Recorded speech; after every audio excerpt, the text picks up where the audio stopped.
Alors du coup, ça vaut le coup peut-être de jeter un petit coup d'œil dans le rétro. Et puis, je sais très bien quel est votre quotidien, je le partage. Je sais qu'on est dans un monde super speed, je sais qu'on est en temps réel. Je sais que dans nos métiers, il y a toujours une injonction permanente à l'innovation et à la nouveauté. Donc vous savez quoi, prenons le temps de souffler 5 minutes et je vous propose un petit voyage dans le temps. Les médias sont davantage dans la gestion de l'information très abondante sur tous les réseaux. Et en concurrence féroce avec tout ce qui est youtubeur, tout ce qui est influenceur, tout ce qui est télévision, programme télévisé de divertissement, etc. Et donc ça crée un gros complexe pour les médias puisque l'information n'est pas forcément la matière la plus sexy. La data, ça devient de plus en plus important, sauf que, petit détail, elle n'est pas enseignée encore dans les écoles de journalisme, en tout cas pas partout. Effectivement, la fake news, c'est différent de la fausse information parce que la fake news porte en elle-même la volonté, l'intention de désinformer. La différence entre une fausse info et une fake news, c'est la même différence qu'il existe entre un faux sac Vuitton et un fake sac Vuitton. Le faux sac Vuitton, vous l'avez acheté 3 $ sur un marché à Bangkok en Thaïlande. Et ça n'a pas d'importance. C'est un faux, vous savez qu'il s'agit d'un faux, il n'y a pas de problème. Par contre, si vous avez acheté un fake Vuitton, eh ben vous l'avez payé 3 000 et vous êtes fait arnaquer.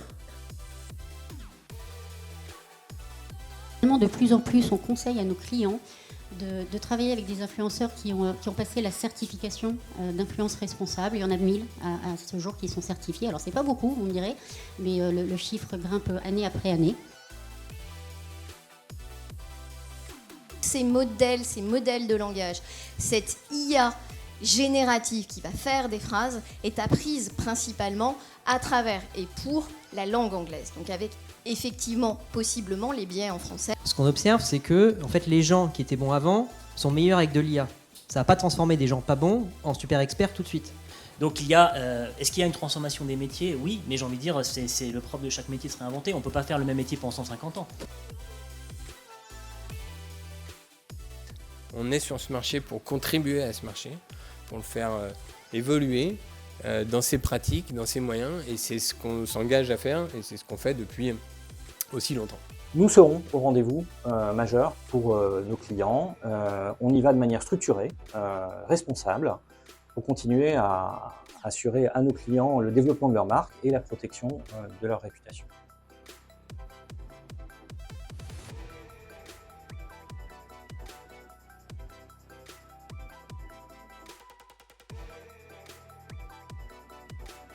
Moins peut donner plus. Et ça, c'est pas évident. Il va falloir changer toute notre façon de voir les choses. Il va falloir montrer non seulement pourquoi on existe en tant que marque, mais aussi pourquoi on fait le bien pour cette planète et pour les femmes et les hommes qui la composent.